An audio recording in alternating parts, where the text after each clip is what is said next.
Selamat pagi buat kita semua Bapak Ibu. Pagi ini kita akan merenungkan firman Tuhan. Kita langsung Bapak Ibu, tema kita tentang menenteramkan hati. Bulan lalu ketika pembukaan pertama sekali ibadah di tempat ini, kita sudah belajar tentang bagaimana kita meneguhkan hati. Dan kenapa kita perlu meneguhkan hati? Sekurang-kurangnya kita belajar 3 hal. Kita perlu meneguhkan hati kita. Oleh karena apa? Oleh karena masalah yang tersulit itu jika datang dari dalam keluarga. Lalu kemudian yang kedua, alasan kenapa kita perlu meneguhkan hati, karena ternyata masalah yang terbesar adalah mengalahkan diri sendiri. Mereka yang bisa menaklukkan orang lain adalah orang yang kuat. Tapi mereka yang bisa menaklukkan diri sendiri adalah orang yang lebih kuat. Dan yang ketiga kita belajar bulan lalu Bapak Ibu, mengapa kita perlu meneguhkan hati? Karena ternyata masalah terpenting dalam hidup ini adalah mengerjakan kehendak Allah.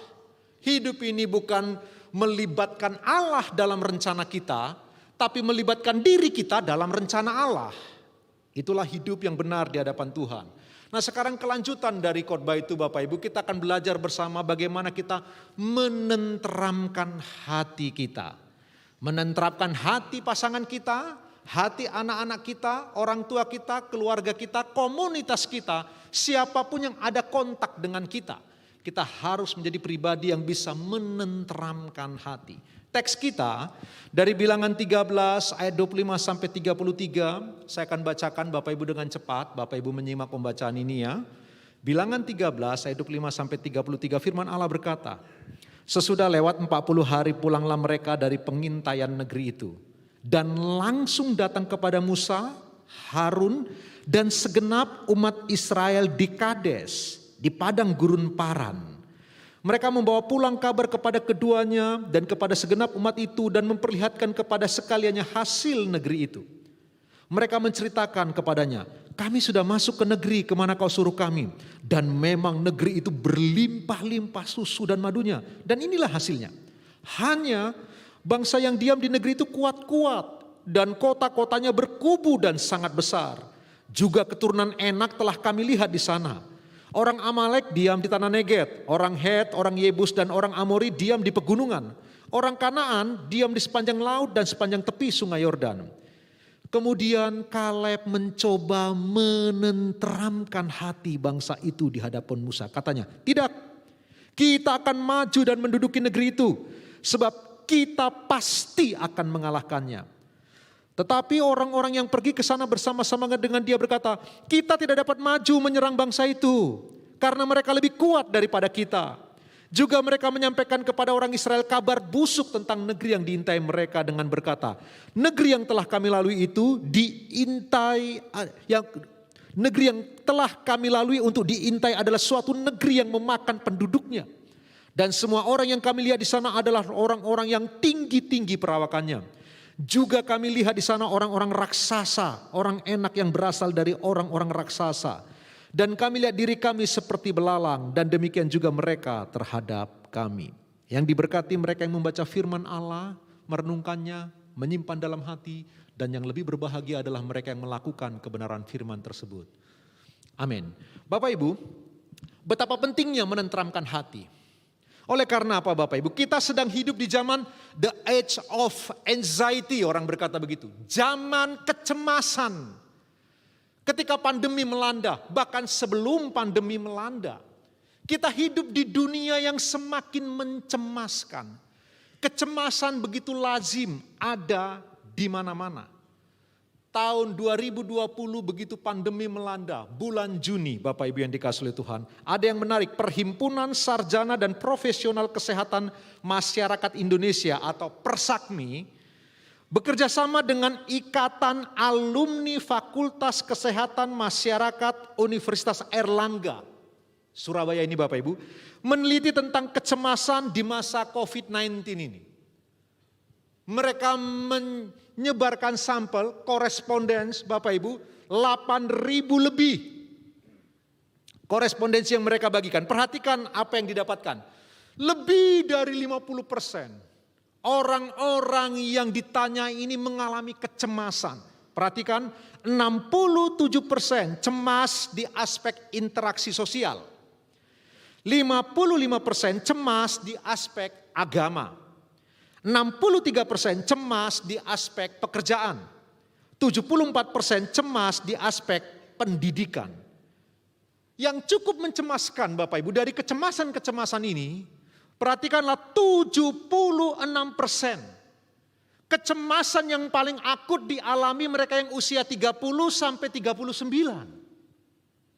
Seharusnya usia yang begitu produktif, antusias, semangat, punya visi besar. Orang-orang ini yang paling dilanda kecemasan. 76% Bapak Ibu. Nah, ada beberapa jenis kecemasan memang Bapak Ibu. Ada yang namanya kecemasan natural Bapak Ibu yang dikasih Tuhan. Atau natural anxiety itu Bapak Ibu. Bapak Ibu yang dikasih Tuhan biasa disebut juga dengan kecemasan yang objektif. Ada juga kecemasan yang bersifat meracuni, toxic anxiety. Kecemasan yang meracuni, yang kemudian disebut dalam istilah kedokteran disorder anxiety. Kecemasan yang disorder. Lalu kemudian yang kedua kecemasan sakral, yang bersifat spiritual. Ada jenis-jenis kecemasan seperti itu. Nah Bapak Ibu yang dikasih Tuhan, pendek kata, kita sedang hidup di zaman di mana kecemasan itu menguasai. Kabar-kabar negatif, visual yang kita lihat, yang kita dengar, semua mendatangkan kecemasan kepada kita. Karena itu betapa pentingnya kita bukan hanya meneguhkan hati seperti yang kita pelajari bulan lalu.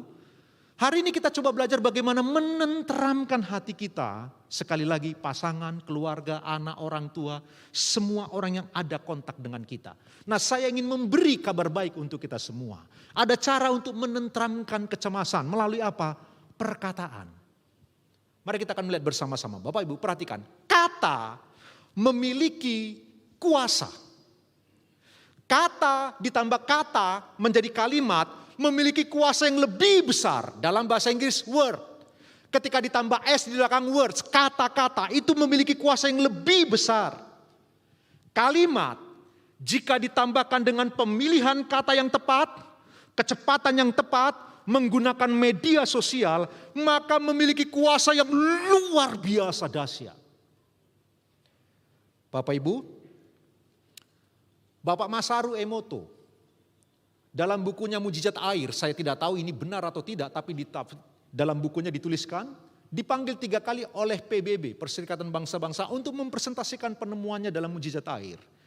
Dia berkata begini Bapak Ibu dalam penemuannya, dari sumber air yang sama ditaruh di sebuah wadah, gelas begitu, lalu kemudian dimasukkan ke freezer di kulkas dalam suhu yang sama, dalam beberapa waktu kemudian ketika dikeluarkan Bapak Ibu, sebelumnya gelas-gelas ini ditempelin kata-kata. Ada kata-kata yang bagus, ada kata-kata yang buruk. Yang menarik dari penelitian Bapak Masaru Emoto, Bapak Ibu bisa Google ya. Kemudian waktu ditaruh di bawah mikroskop, kata-kata yang buruk kristalnya pecah, jelek, lalu kemudian agak kehitam-hitaman. Tetapi kata-kata yang bagus, kristalnya itu bagus, solid, luar biasa, bagus sekali. Dan dia berkata, kata yang paling bagus kristalnya adalah kata grace, anugerah, kata kasih karunia, itu kristalnya paling bagus. Lebih lanjut dia melakukan penelitian, barangkali Bapak Ibu sudah pernah mendengar ini. Nasi dari sumber yang sama, yang satu dikutukin, yang satu diberkati, diberitahu bahwa engkau nasi bermanfaat, engkau berguna, engkau baik, engkau menyehatkan. Yang duluan busuk, yang duluan basi adalah yang dikutukin. Nasi jelek, tidak bermanfaat, tidak berguna, tidak bervitamin. Kata-kata yang digunakan kepada nasi yang dikutuk ini lebih cepat basi daripada yang diberkati. Dari sumber rice cooker yang sama. Kemudian dia melakukan penelitian selanjutnya. Nasi dikutukin yang satu lagi diberkati, yang satu didiemin. Yang duluan busuk, yang didiemin. Suami-suami kalau marah dengan istri jangan diamkan istrimu. Sebelum kebusukan merambat. Lebih enak dimarahi daripada didiemin Bapak Ibu.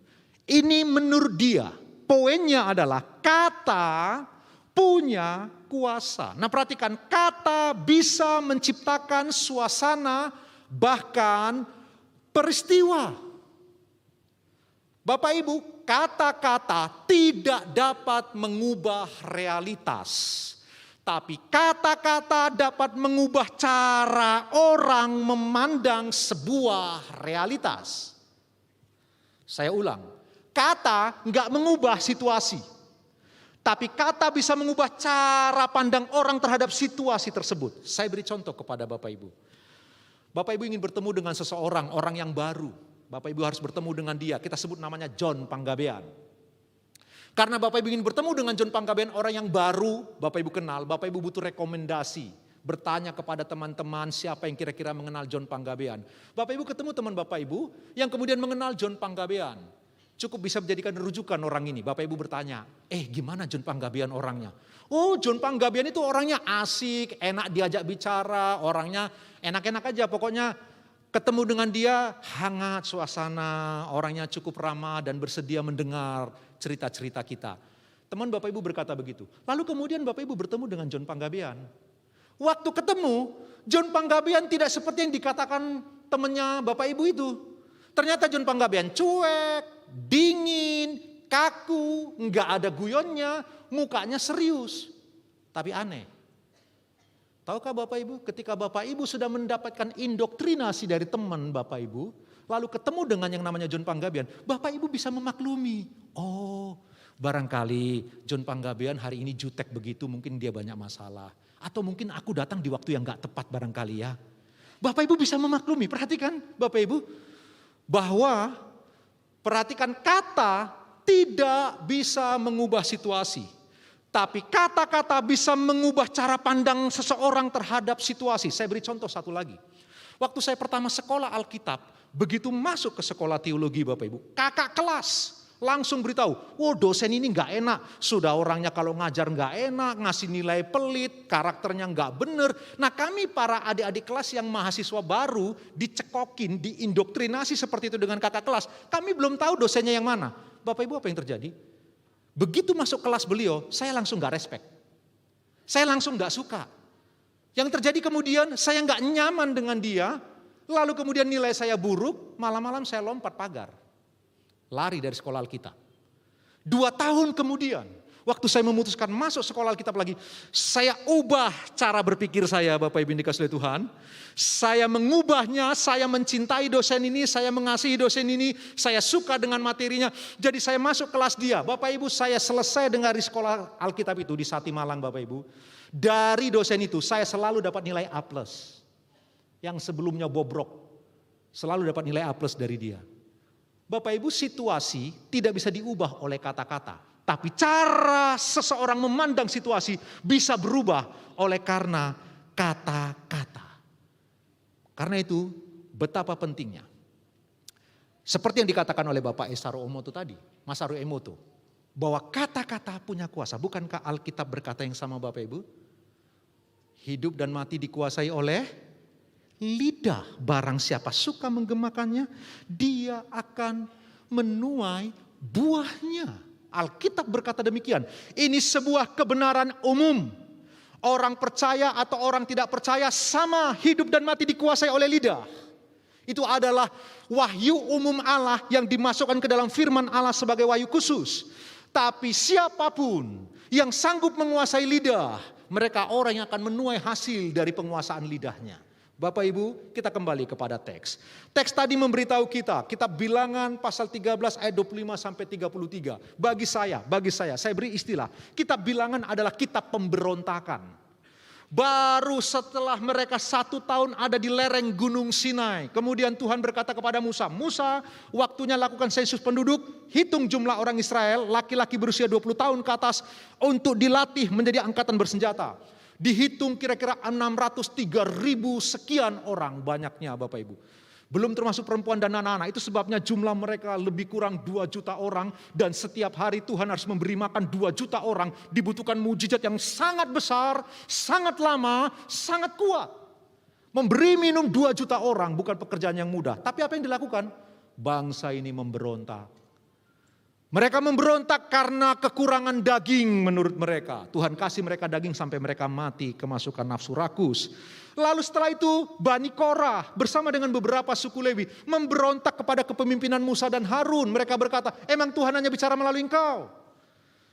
Belum selesai itu Bapak Ibu, orang Israel kembali lagi memberontak, tidak mau melanjutkan perjalanan. Ketika apa? 10 pengintai tadi yang teksnya kita baca memberi kabar kepada mereka. Mereka memutuskan tidak mau melanjutkan perjalanan. Mereka marah dan berontak kepada Tuhan. Setelah itu, Miriam dan Harun memberontak kepada Musa karena Musa menikahi perempuan Kusi. Lalu kemudian pemberontakan terjadi lagi. Apa Bapak Ibu? Keluarga atau orang-orang Israel yang haus minum. Mereka memberontak kepada Musa karena mereka kehausan. Mereka juga memberontak dengan menyembah Baal mirip orang Edom. Bahkan perempuan-perempuan, anak perempuan orang Edom dibawa, mereka berzina, mereka bawa masuk ke perkemahan mereka. Sampai Pineas datang lalu tombak itu perempuan dan laki-laki, langsung murka Allah reda. Puncaknya orang yang saleh itu pun pada akhirnya memberontak sehingga tidak masuk tanah perjanjian. Musa. Ketika Tuhan berkata, katakan kepada batu itu. Musa dengan emosional dia pukul batu itu lalu mulutnya berkata, dasar umat durhaka. Bapak Ibu, kita bilangan adalah kita pemberontakan. Dan hari ini kita akan belajar. Bahkan dari peristiwa yang paling buruk, kita masih bisa melihat mutiara Tuhan ada di sana. Perhatikan laporan 10 pengintai. Mereka melaporkan, laporan pertama sangat objektif. Intelijen dikirimkan 12 orang, orang-orang terbaik dari setiap suku, 12 suku itu. Orang-orang yang terbaik dikirim, diutus untuk mengintai tanah perjanjian itu Bapak Ibu. Nah, perkataan pertama dari 10 pengintai cukup objektif. Mereka berkata, negeri itu berlimpah susu dan madunya.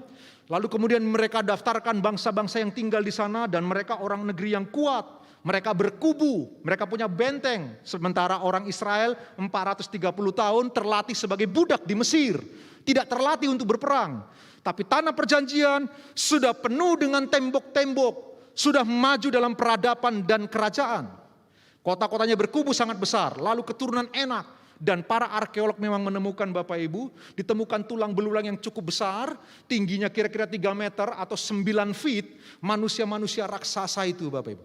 Di sini para intelijen ini melaporkan cukup objektif Bapak Ibu dikasih. Tetapi kemudian mereka menggunakan kata-kata yang tidak tepat bahkan memelintir kebenaran ayat 32 sampai 33. Juga mereka menyampaikan kepada orang Israel kabar busuk tentang negeri yang diintai mereka dengan berkata, negeri yang telah kami lalui untuk diintai adalah suatu negeri yang memakan penduduknya. Dan semua orang yang kami lihat di sana adalah orang-orang yang tinggi-tinggi perawakannya. Juga kami lihat di sana orang-orang raksasa, orang Enak yang berasal dari orang-orang raksasa, dan kami lihat diri kami seperti belalang, dan demikian juga mereka terhadap kami. Perhatikan, penggunaan kata yang tidak tepat, penggunaan kalimat yang tidak pas, mengakibatkan bangsa itu langsung berteriak kepada Tuhan, memberontak kepada Allah, sampai Tuhan berkata, oke, tak binasakan aja semua bangsa ini, biar tak lahirkan satu keturunan dari keturunan Musa sajalah. Begitu mendengar perkataan yang kedua, seringkali perkataan pertama lebih tulus dan jujur. Perkataan kedua telah dibumbui Bapak Ibu dikasihi Tuhan. Dan kelihatannya ini laporan intelijen yang paling buruk hari ini di dunia. Salah satu badan intelijen negara terbaik di dunia hari ini Mossad, Israel Bapak Ibu. Saya baca buku-bukunya luar biasa Bapak Ibu. Bahkan ada intelijennya yang hampir saja menjadi Perdana Menteri. Demikian hebatnya intelijen. Tapi orang-orang ini, pembelajaran intelijen yang sangat buruk harusnya mereka laporkan kepada Musa. Semua hasil dari apa yang mereka dapat. Tetapi kemudian mereka laporkan bukan hanya kepada Musa, kepada Harun, tapi kepada semua umat Israel. Rahasia negara dibocorkan. Sehingga kemudian rakyat itu menjadi histeris. Ditambah penggunaan kata yang tidak tepat, dipelintir lagi kebenaran. Perhatikan ini baik-baik. Kata bisa membangun jembatan pengertian atau memicu pertengkaran. Kata bisa mendamaikan atau menciptakan perang. Kata bisa menguatkan atau menumbuhkan, meruntuhkan semangat. Kata bisa mengobati luka atau menciptakan luka.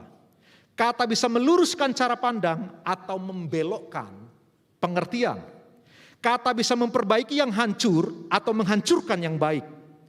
Kata bisa membenarkan yang keliru atau membengkokkan yang benar.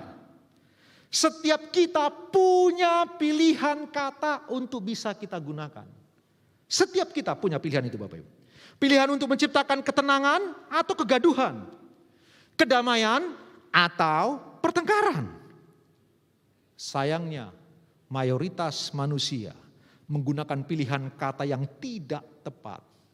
Akibatnya pasal 14, kerusakan orang-orang Israel semakin parah. Tapi Kaleb berbeda. Kaleb pribadi yang berbeda. Perhatikan ayat yang ke-30. Kemudian Kaleb bin Yefune, papanya Yefune. Bapak Ibu, enggak ada suku Yefune. Enggak ada. Siapakah Kaleb? Bukan orang Israel. Kelihatannya dari bangsa kafir. Dia adalah kelihatan orang nama-nama orang Edom.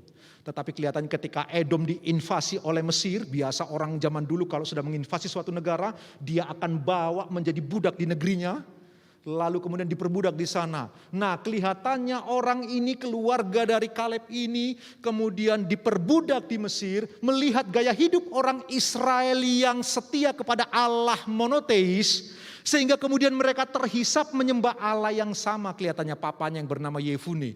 Sehingga kemudian Kaleb pun beriman kepada Allah Israel dan ikut keluar dari Mesir.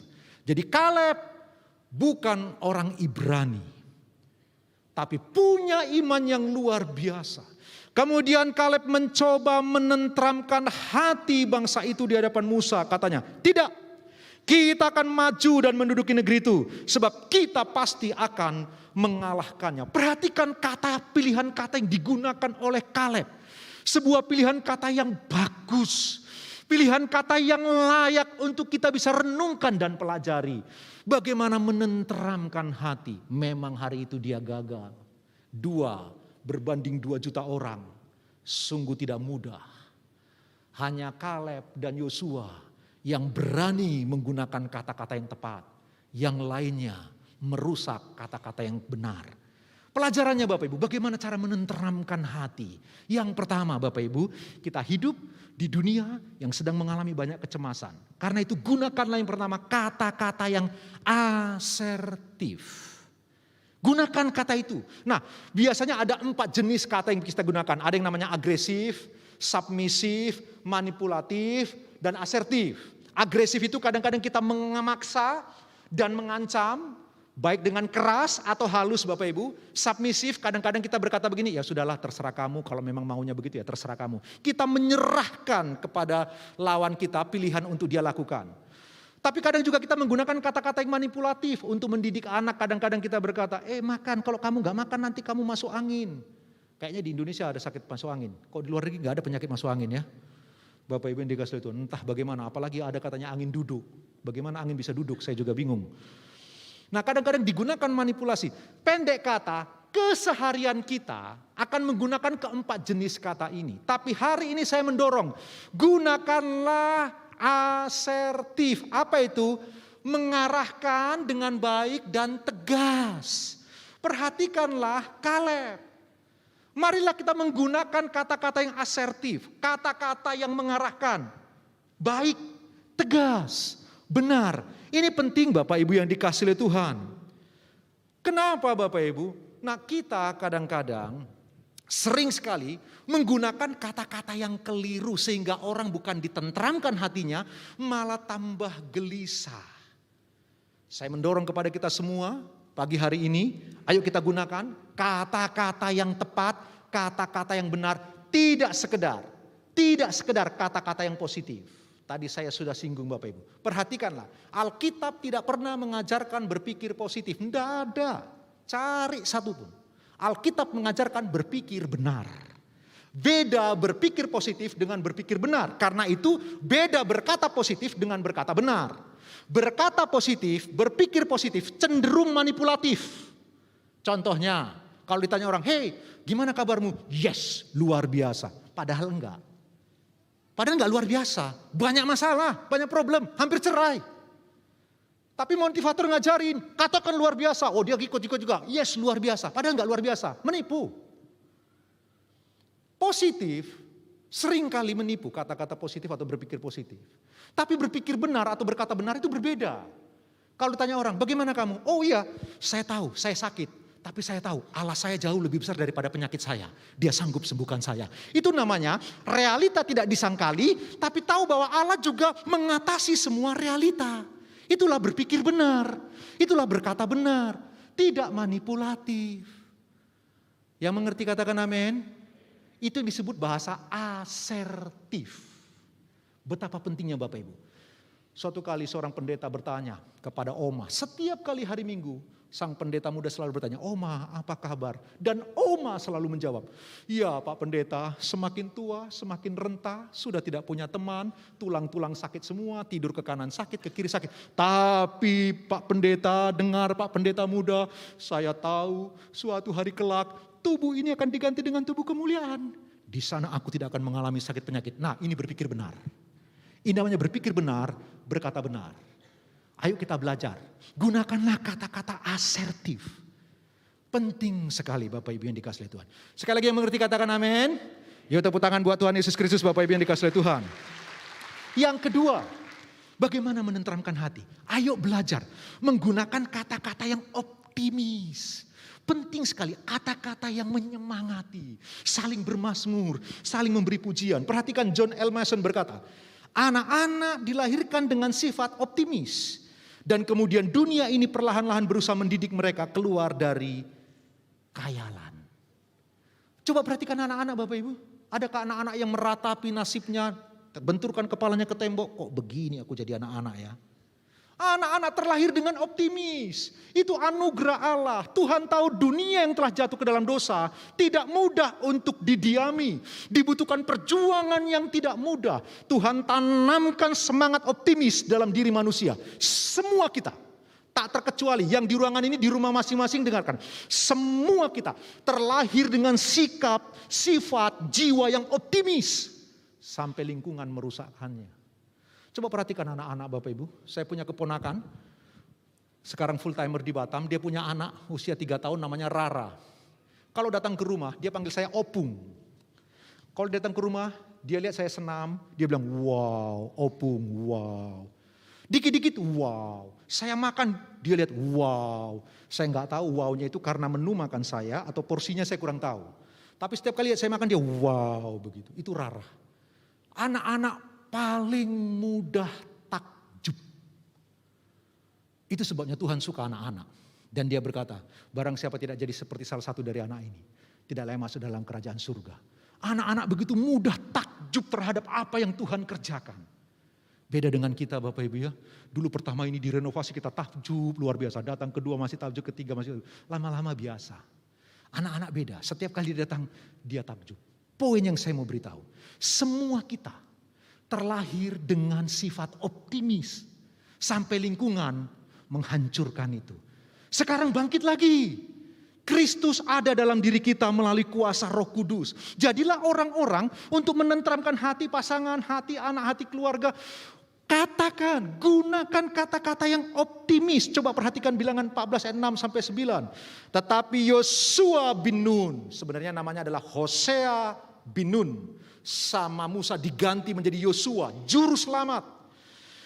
Yosua bin Nun dan Kaleb bin Yefune yang termasuk orang-orang yang mengintai negeri itu mengoyakkan pakaiannya dan berkata kepada segenap umat Israel, negeri yang kami lalui untuk diintai itu adalah luar biasa baiknya.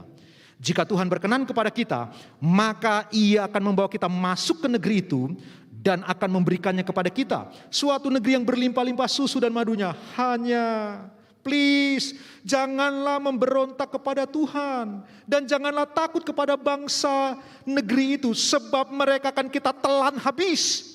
Yang melindungi mereka sudah meninggalkan mereka. Sedang Tuhan menyertai kita. Janganlah takut kepada mereka. Perhatikan pilihan-pilihan kata yang digunakan oleh Yosua untuk menjadi sebuah kalimat-kalimat yang luar biasa. Optimisnya luar biasa. Bukan optimis karena kemampuan diri. Optimis karena mengenal Allah yang benar. Allah yang menyertai dia. Allah yang berjanji kepada kakek moyang mereka. Jadi optimismenya lahir bukan dari diri. Tapi pengenalan akan Allah yang benar. Itu sebabnya kalimat-kalimatnya luar biasa. Dia berkata, yang menyertai mereka telah meninggalkan. Iya, takut kepada Allah yang benar. Sementara Allah menyertai kita, kita akan telan mereka habis. Sebuah kalimat-kalimat yang luar biasa, kalimat yang begitu optimis dari Yosua bin Nun itu, Bapak Ibu yang dikasih Tuhan. Bagaimana dengan Bapak Ibu dan saya? Dalam keluarga, dalam hubungan suami istri, apakah engkau menggunakan kalimat-kalimat yang optimis atau pesimis terus? Optimislah bukan karena engkau pintar. Optimislah bukan karena engkau kaya, engkau hebat, jangan. Optimis karena engkau mengenal Allah yang benar. Allah yang menyertai, Allah yang penuh belas kasihan dan rahmat. Allah yang peduli dan Allah yang ajaib. Amin. Ayo tepuk tangan buat Tuhan yang seperti itu, Bapak Ibu yang dikasihi Tuhan. Ya, gunakanlah kata-kata yang optimis. Waktu mama saya meninggal dunia, saya dan abang saya dari Jakarta kami berangkat ke desa.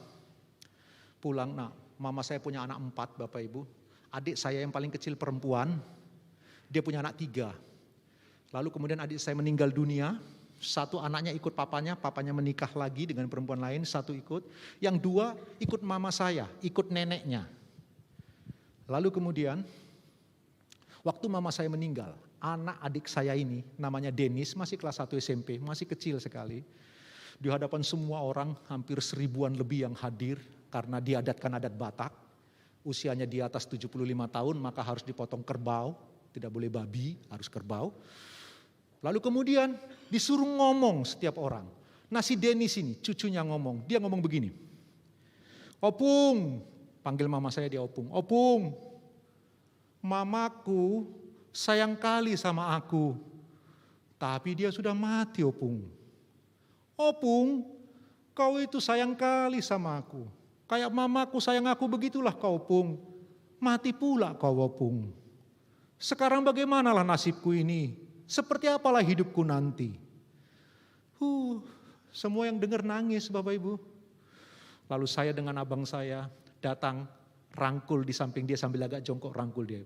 Dennis, masih ada Tuhan, masih ada 2 tulangmu, tenang. Hidupmu akan baik-baik saja. Masih ada 2 tulangmu, masih ada Tuhan. Bapak Ibu tahu, Dennis yang masih sangat muda, yang mungkin belum mengerti semua hal-hal yang kita sudah alami sebagai orang dewasa. Tapi dia mulai tenang, sampai kemudian dia tidak emosional lagi. Dia tenang, diam, berdiri di samping kami terus. Bahkan anak yang kurang mengerti bisa menangkap perasaan-perasaan, kalimat-kalimat, perkataan-perkataan yang memberi motivasi, yang memberi optimisme kepada mereka. Ayo belajar. Hadirlah sebagai orang-orang yang suka memperkatakan yang optimis, bukan karena kemampuan diri, tapi karena Allah yang penuh anugerah dan selalu berbelas kasihan kepada anak-anak yang bersarap kepada Dia. Amin. Ayo tepuk tangan buat Tuhan lebih baik lagi Bapak Ibu. Gunakan kata-kata yang optimis. Yang terakhir Bapak Ibu. Yang terakhir, marilah kita belajar menggunakan kata-kata. Ada quote and quote di sana. Ada tanda petik 2 Bapak Ibu. Gunakanlah kata-kata. Apa maksud saya? Begini Bapak Ibu. Suatu kali pada perayaan Natal umat Kristen dan Katolik tahun 1947 di Yogyakarta, di gereja GPIB, Bapak Ibu yang dikasihi Tuhan, hadir Bapak Soekarno, Presiden pertama Republik Indonesia, untuk memberi kata sambutan. Nah Soekarno menarik sekali Bapak Ibu. Mengambil kata sambutannya, dia berkata begini. Pada mulanya adalah kata. Itu yang saya kutip dalam poin yang ketiga ini.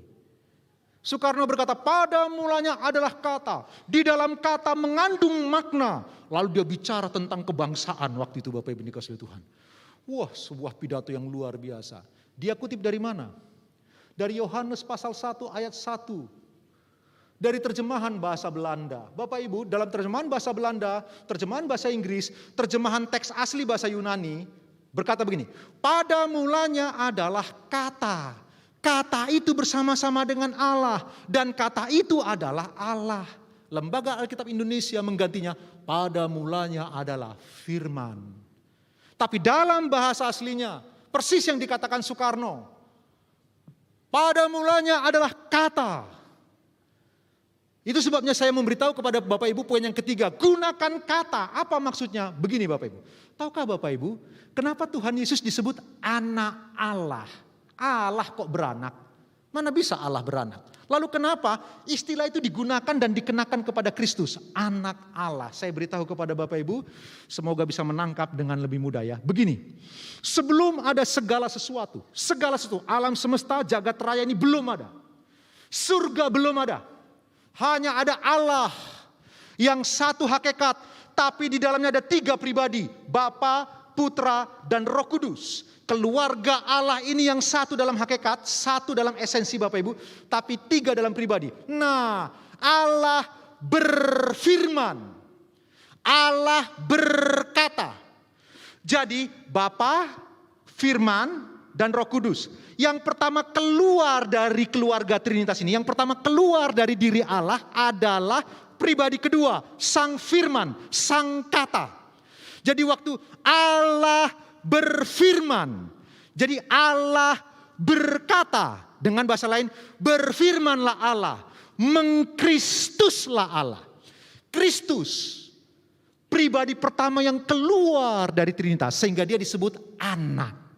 Jadi istilah anak Allah, karena dia yang pertama keluar dari keluarga Trinitas untuk menciptakan semua alam semesta ini. Jadi sama dengan, sekali lagi saya ulang, waktu berkata sebelum ada segala sesuatu, berfirmanlah Allah. Sama dengan mengkristuslah Allah. Kristus keluar dari Trinitas itu, sehingga dia disebut anak. Karena dia yang pertama keluar dari keluarga Trinitas. Bapak Ibu, mungkin mikir gini, Pak John ngomong apa sih? Sudahlah, lupakan sajalah. Poinnya, perhatikan ini baik-baik. Yang saya maksud, kalau kita ingin menenteramkan hati pasangan, keluarga, anak, semua komunitas, gunakan, perkatakan firman Allah. Betapa pentingnya firman Kristus. Gunakanlah firman perkataan Allah itu. Betapa penting bagian ini Bapak Ibu yang dikasihi Tuhan. Tapi problemnya kita ini ada perbedaan dengan orang Yahudi. Orang Yahudi mereka tidak pernah menghafal ayat. Baru abad ke-14 Bapak Ibu, saya ulang, baru abad ke-14 ada ayat, pasal, titik, koma, penghubung, perikop. Itu baru abad ke-14. Dulunya enggak ada. Makanya orang Yahudi itu umur 12 tahun sudah hafal hukum Taurat. Kenapa bisa begitu? Mereka umur 12 tahun di bar mitzvah seperti Tuhan Yesus. Mereka umur 3 tahun disekolahkan khusus untuk belajar tentang Pentatuk Bapak Ibu, untuk tentang hukum-hukum Musa. Kenapa mereka cepat bisa? Karena mereka tidak menghafal ayat. Lalu apa? Mereka itu menghafal cerita. Sampai hari ini orang Yahudi mengajarkan anak mereka itu bercerita. Dulu Allah menciptakan alam semesta. Hari pertama. Sebelum hari pertama Tuhan jadikan dulu terang. Jadi mereka menceritakan. Firman Allah itu diceritakan. Dijadikan sebuah narasi. Orang itu kalau diceritain gampang menerimanya. Tapi disuruh menghafal ayat-ayat sulit. Nah orang Yahudi sampai hari ini begitu Bapak Ibu. Apa yang saya mau maksud Bapak Ibu? Kita harus belajar seperti itu. Belajarlah untuk walaupun tidak hafal ayatnya letak di mana, tapi tahu ceritanya, tahu gambaran besarnya, tahu kira-kira oh ini ceritanya tentang ini. Dengan begitu Bapak Ibu, waktu kemudian pasangan kita, keluarga kita, anak kita, mereka barangkali cemas. Kita bisa menguatkan dan menenteramkan hati mereka melalui cerita firman Allah yang kita mudah mencernanya, yang kita sudah hafal dan kita beritahu kepada mereka. Saya beri contoh, ini contoh Bapak Ibu. Jika ada seorang anak Tuhan sudah berdoa sungguh-sungguh, pergi ke dokter, lakukan semua yang terbaik, tidak sembuh-sembuh. Kita bisa cerita kepada dia untuk menenteramkan hatinya. Dengar, suatu kali Tuhan Yesus pergi ke kolam Bethesda. Tahukah engkau, di kolam Bethesda itu setiap hari puluhan sampai ratusan orang akan duduk menantikan air kolam itu beriak. Begitu beriak, orang pertama yang masuk akan sembuh. Dan hari itu Tuhan Yesus datang. Anehnya, ada banyak orang yang duduk di kolam itu. Kenapa Tuhan Yesus cuma datang kepada orang yang di atas tilam? Dan orang di atas tilam bukan karena dia lebih beriman, makanya dia disembuhkan. Bukan. Orang itu pun bisa beriman karena Tuhan datang kepada dia. Tapi dari sekian banyak kok cuma satu yang disembuhkan, yang lain kok tidak. Kita bisa beritahu kepada dia, dengar. Kalau yang lain tidak disembuhkan bukan karena Tuhan tidak cinta dia, bukan karena mereka kurang iman, tapi karena mereka, Tuhan tahu mereka cukup kuat untuk bisa menanggung. Tuhan tahu mereka punya anugerah masing-masing. Setiap orang punya anugerahnya. Jadi hari ini kalau engkau telah sungguh-sungguh namun kok belum, sabar. Akan tiba waktumu, akan tiba giliranmu. Tapi kalaupun tidak, engkau akan diberi kekuatan, engkau diberi kemampuan, engkau diberi kelepasan. Kalau kita ceritakan firman Allah seperti ini, orang akan tenang Bapak Ibu. Hatinya tenteram. Berarti aku enggak disembuhkan bukan karena dosa ya? Mbak, janganlah, belum tentu karena dosa. Enggak boleh menghakimi seperti itu. Kalau kita ceritakan seperti itu, ada banyak orang, kok cuma satu yang disembuhkan? Terserah Kristus. Tapi yang tidak disembuhkan pun beroleh anugerah yang lain, beroleh pertolongan yang lain, beroleh kekuatan yang lain. Kalau kita cerita seperti ini, orang akan tenang. Atau orang yang sedang susah, mereka mengalami kesusahan yang tidak mudah. Kita bisa cerita tentang cerita Daud. Bapak Ibu yang dikasihi Tuhan, masih ingat Daud itu yang mengalami penderitaan yang luar biasa di Ziklag itu. Ketika pulang perang, semua anak istrinya telah diambil oleh para pemberontak itu. Perkemahannya telah dibakar habis. Begitu 600 prajuritnya bersama dengan Daud sampai di Ziklag itu, mereka menangis luar biasa. Lalu kemudian 600 prajuritnya memutuskan mau membunuh Daud dengan cara dirajam dengan batu sampai mati. Sampai mereka menangis, sampai tidak kuat lagi mereka menangis. Tapi kita tahu cerita itu, Daud menguatkan hatinya dan Tuhan memberi dia kelepasan. Kita bisa cerita seperti itu Bapak Ibu. Bahkan orang-orang saleh mengalami kesulitan, tapi mereka bertahan. Dengan cerita-cerita Alkitab seperti ini, walau kita tidak hafal letaknya di mana, tapi kalau kita tahu ceritanya cukup baik, kita ceritakan kepada mereka yang susah, mereka yang sakit, mereka yang mengalami banyak pergumulan, mereka akan ditentramkan. Karena saya percaya firman selalu punya kuasa. Jika kata-kata saja mengandung kuasa, apalagi firman Allah punya kuasa yang menghidupkan, memberi semangat, membangkitkan orang. Yang mengerti katakan amin. Ayo tepuk tangan buat Tuhan Bapak Ibu yang dikasihi Tuhan. Hari ini kita harus belajar menenteramkan hati. Di tengah dunia yang semakin mencemaskan Bapak Ibu, ayo jangan cemas. Mari kita saling menenteramkan hati. Ingat baik-baik, gunakan bahasa-bahasa asertif. Meluruskan, tegas, benar. Gunakanlah bahasa-bahasa yang optimis. Firman Allah berkata saling bermazmurlah, saling memujilah. Gunakan kata-kata itu di tengah-tengah keluarga Bapak Ibu. Dan pada akhirnya gunakan firman Allah senantiasa.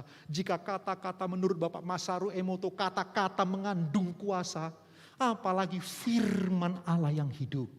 Ayo baca firman, pelajari. Bersama-sama coba amati ceritanya dan kita berbagi. Percayalah Bapak Ibu, Tuhan akan menolong kita semua. Yuk sekali lagi tepuk tangan buat Tuhan Bapak Ibu.